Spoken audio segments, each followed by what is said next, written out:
వైసీపీలో ఇంకా అసంతృప్త ఎమ్మెల్యేలున్నారా? Cross voting కు పాల్పడిన నలుగురే కాకుండా ఇలాంటి వాళ్ళు చాలా మంది ఉన్నారా? ఎమ్మెల్యే కోట ఎమ్మెల్సీ ఎన్నికలతో అసంతృప్త ఎవరో తేలిపోయిందా? ఇక వైసీపీ అధిష్టానం వాళ్ళని గుర్తించిందా? బుజ్జగింపులతో అసంతృప్త నేతలు సంతృప్త అయినట్టేనా, లేదంటే ఆ సంఖ్య అంతకంతకు పెరగబోతుందా?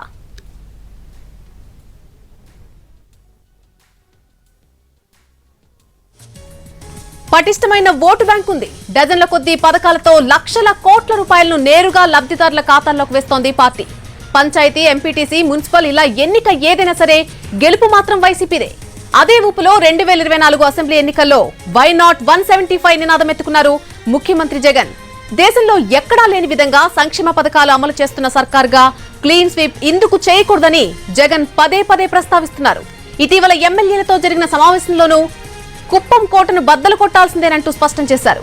కుప్పం మున్సిపల్ చైర్మన్ గిరితో పాటు పంచాయతీ, ఎంపీటీసీ ఎన్నికల్లో ఏకపక్షంగా విజయం సాధించడంతోనే వై నాట్ 175 అంటోంది వైసీపీ. నిన్న మొన్నటి వరకు బలంగా కనిపించిన వైసీపీలో 2 రోజుల క్రితం జరిగిన ఎమ్మెల్యే కోట ఎమ్మెల్సీ ఎన్నికలతో అసంతృప్తి అంశం చర్చనీయాంశంగా మారింది. జగన్ దగ్గర అలాంటివి ఉండవు, వాటికి చోటే లేదు. అనుకున్న వారికి ఎమ్మెల్యే కోట ఎమ్మెల్సీ ఎన్నికల ఫలితాల ప్రారంభంలోనే షాక్ తగిలింది. టీడీపీ అభ్యర్థి అనురాధ గెలవడంతో పార్టీలో ఏం జరుగుతుందో అర్థం కాక షాక్ తిన్నారు ఆ పార్టీ నేతలు.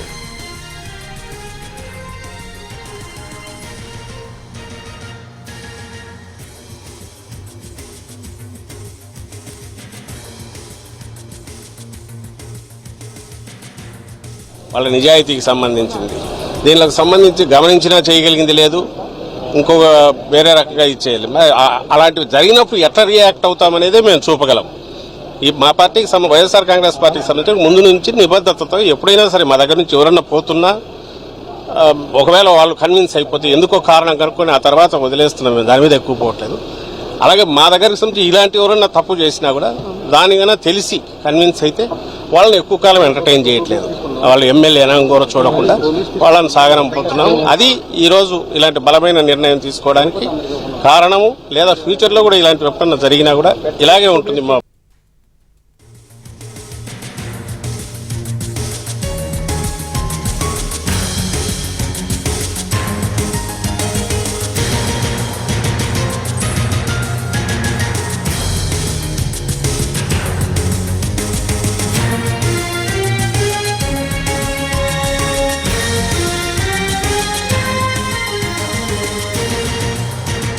Welcome back. నలుగురు ఎమ్మెల్యేలు క్రాస్ ఓటింగ్ కు పాల్పడి సొంత పార్టీ అభ్యర్థిని ఓడించారు. దీంతో ప్రత్యర్థి పార్టీ అభ్యర్థి పంచుమర్తి అనురాధ విజయానికి సాయం అందించారని తెలిసి బిత్తరపోయారు.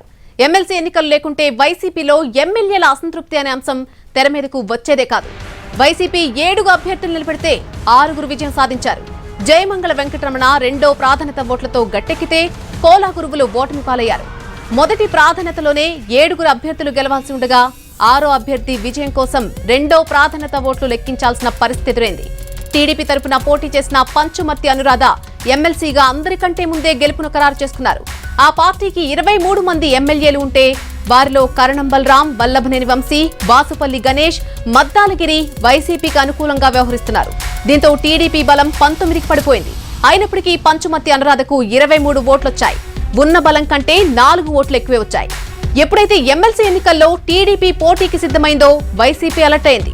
ఏకగ్రీవం అవుతాయనుకున్న సీట్లకు పోలింగ్ అనివార్యం కావడంతో అధికార పార్టీ అసంతృప్తులపై దృష్టి సారించింది. ఎక్కడ ఎవరు అసంతృప్తిగా ఉన్నారో ఆరా తీయడం మొదలుపెట్టింది. పార్టీ నేతలను రంగంలోకి దింపింది. ఇంటెలిజెన్స్ ను కూడా రంగంలోకి దించింది పార్టీ. అంతా బాగుంది అనుకునే వైసీపీలో హైకమాండ్ ఇలా ఎమ్మెల్యేల గురించి ఆరా తీస్తూ ఉండడంతో అలజడి మొదలైంది. కింది స్థాయి నేతలు ఉలిక్కిపడ్డారు. ఇలా ఇంటెలిజెన్స్ ను ప్రయోగించిన స్థాయిలో అసమ్మతి ఉందా? అంతమంది ఎమ్మెల్యేలు ఆ జాబితాలో ఉన్నారా అనే చర్చ మొదలైంది. జగన్ మీద ఉన్న నమ్మకం, ఆయన నాయకత్వం మీద పార్టీ కేడర్కున్న విశ్వాసం అలాంటిది. అయితే ఎమ్మెల్యేలు అందుకు విరుద్ధంగా ఉన్నారట.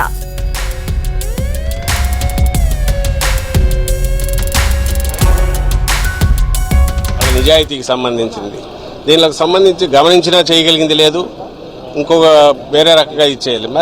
అలాంటివి జరిగినప్పుడు ఎట్లా రియాక్ట్ అవుతామనేదే మేము చూపగలం. ఈ మా పార్టీకి వైఎస్ఆర్ కాంగ్రెస్ పార్టీకి సంబంధించి ముందు నుంచి నిబద్ధతతో ఎప్పుడైనా సరే మా దగ్గర నుంచి ఎవరన్నా పోతున్నా ఒకవేళ వాళ్ళు కన్విన్స్ అయిపోతే ఎందుకో కారణం కనుక్కొని ఆ తర్వాత వదిలేస్తున్నాం. మేము దాని మీద ఎక్కువ పోవట్లేదు. అలాగే మా దగ్గరికి సంబంధించి ఇలాంటి ఎవరన్నా తప్పు చేసినా కూడా దానికన్నా తెలిసి కన్విన్స్ అయితే వాళ్ళని ఎక్కువ కాలం ఎంటర్టైన్ చేయట్లేదు. వాళ్ళు ఎమ్మెల్యేనా ఇంకోరో చూడకుండా వాళ్ళని సాగనంపుతున్నాం. అది ఈరోజు ఇలాంటి బలమైన నిర్ణయం తీసుకోవడానికి కారణము. లేదా ఫ్యూచర్లో కూడా ఇలాంటి ఎప్పుడన్నా జరిగినా కూడా ఇలాగే ఉంటుంది. వైసీపీలోనే కట్టప్ప బృందాలు చాలా ఉన్నాయన్నారు ఎమ్మెల్యే మేకపాటి చంద్రశేఖర్ రెడ్డి. తాను కట్టప్పను కాదన్న ఆయన మిగిలిన ముగ్గురు గురించి తనకు తెలియదన్నారు. వైసీపీ అధిష్టానం చెప్పిన వ్యక్తికే ఓటు వేశానని అన్నారు. ఎమ్మెల్యే టికెట్ అడిగితే కుదరదని చెప్పారన్న ఆయన సస్పెండ్ చేసి పొగపెట్టారని అంటున్న మేకపాటితో మౌతుంది ఆశ. ఫేస్ టు ఫేస్ చూద్దాం. ప్రస్తుతానికి మనం బెంగళూరులో ఉన్నాము. నెల్లూరు జిల్లా ఉదయగిరి ఎమ్మెల్యే శాసనసభ్యులు మేకపాటి చంద్రశేఖర్ రెడ్డి గారు మనతో పాటు ఉన్నారు. ముఖ్యంగా ఆయన సస్పెండ్ అయిన తర్వాత ముఖ్య కారణాలు ఏమై ఉండొచ్చు, అసంతృప్తి ఎమ్మెల్యేల గురించి కానివ్వచ్చు, ప్రస్తుత పరిస్థితుల గురించి, పార్టీ గురించి ఆయన ఏమనుకుంటున్నారు అనేది ఆయన మాటల్లోనే తెలుసుకుందాం. నమస్తే సార్.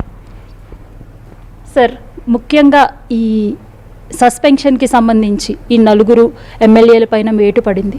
దానికి సంబంధించి కారణం ఏదై ఉండొచ్చు అని మీరు ఆలోచించారో? ఒక రాత్రి ముగిసింది, ఆల్మోస్ట్ 24 hours అయిపోయింది ఇప్పటికీ సస్పెన్షన్ తెలిసి.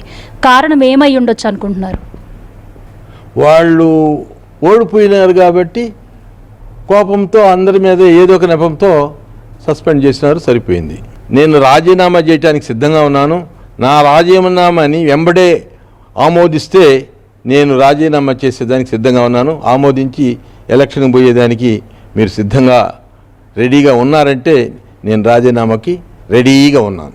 మీరు ఈ రాజీనామాకి రెడీగా ఉన్నారన్న మాట ఎమ్మెల్సీ ఎన్నికలకు ముందు అనుకున్నారా, సస్పెన్షన్కి ముందు అనుకున్నారా, లేదా తర్వాత అనుకున్నారా? మమ్మల్ని సస్పెండ్ చేసి వైఎస్ఆర్సీపీలో గెలిచి మీరు మీరు చేసింది తప్పు, మేము మిమ్మల్ని అందుకని సస్పెండ్ చేసినాము అనే భాష కరెక్ట్ కాదు. అది నేనేమంటున్నాను, నాకు పద్ధతి ప్రకారం ఇచ్చినటువంటి వ్యక్తికి నేను ఓటు వేశాను. ఆ వ్యక్తి గెలిచాడు, నన్ను సస్పెండ్ చేసినారు. మీరు మమ్మల్ని ఈరోజు క్షోభ పెట్టినారు, మాకు గుండె జబ్బులు కూడా వచ్చేటట్టు చేసినారు. నా నియోజకవర్గంలో కొత్త వాళ్ళందరినీ దిక్కి నాకు లేనిపోనే హానికరమైనటువంటి పద్ధతిలో నన్ను చాలా బాధ పెట్టారు. ఇప్పుడు ఇంకా పెద్ద బాధ పెట్టారు సస్పెండ్ చేసి. ఇది మంచిది కాదు. భగవంతుడే ఉన్నాడు, మీకేగా దేవుడు ఉండేది, మాకు కూడా ఉన్నాడు. అందరికి ఉంటాడండి దేవుడు, ఒక్కళ్ళకే ఉండడు. దేవుడు అందరి దగ్గర ఉంటాడు, అందరి మీద దయ ఉంటుంది ఆయనకి. అందుకని మీరు దేవుడు ఉన్నాడు అంటున్నారు, మేము కూడా దేవుడు ఉన్నాడు అని మేము అంటున్నాం. మీ నియోజకవర్గంలోనే మీకు ఒత్తిడి ఎదురైంది, మీ పార్టీ వర్గంలో మొత్తంలో మీకు ఒత్తిడి ఎదురైందని అర్థం అవుతుంది. ఇంతకాలంలో ఏ సమయం నుంచి మీకు ఇంత డిస్టర్బెన్స్ ఎదురవడం జరిగింది? అది 2 years 1.5 years ఇప్పటికి 1.5 year అయింది. ఎవరెవరినో మరి పరిశీలకులని అదని ఇదని నా కాన్స్టిట్యున్సీలో దించి వాళ్ళ ఉద్దేశం ఏందో, ఎవరికి టికెట్ ఇవ్వాలని అనుకున్నారో ఏమో, నీకు మాత్రం టికెట్ ఏమో, నీకు ఎమ్మెల్సీ ఇస్తాం, మేము అనుకున్న వాళ్ళకి టికెట్ ఇస్తామని నన్ను క్షోభ పెట్టారు. ఈ క్షోభ మంచిది కాదు. ఇప్పుడుగా 4 తూర్లు అడిగితే 4 తూర్లు కూడా నీకు టికెట్ ఇచ్చేది లేదు, ఎమ్మెల్సీ ఇస్తామన్నారు. ఎమ్మెల్సీ అది కూడా ఎమ్మెల్సీ కూడా ఇస్తారో ఈరో ఇంకేడా ఎమ్మెల్సీలు 3 ఏళ్ళు 4 ఏళ్ళు ఉంది. ఈ ఎమ్మెల్సీలు ఇచ్చేదిలే పాడులే ఏమీ లేదు. నాకు మాత్రం ఎమ్మెల్యే టికెట్టే కావాలి నేను అడిగినాను, ఈయనన్నారు, ఖతమైపోయింది. నిన్న రాత్రి నుంచి మీ పేరు మేకపాటి చంద్రశేఖర్ రెడ్డి కాదు, కట్టప్ప అని చాలా మంది అంటున్నారు.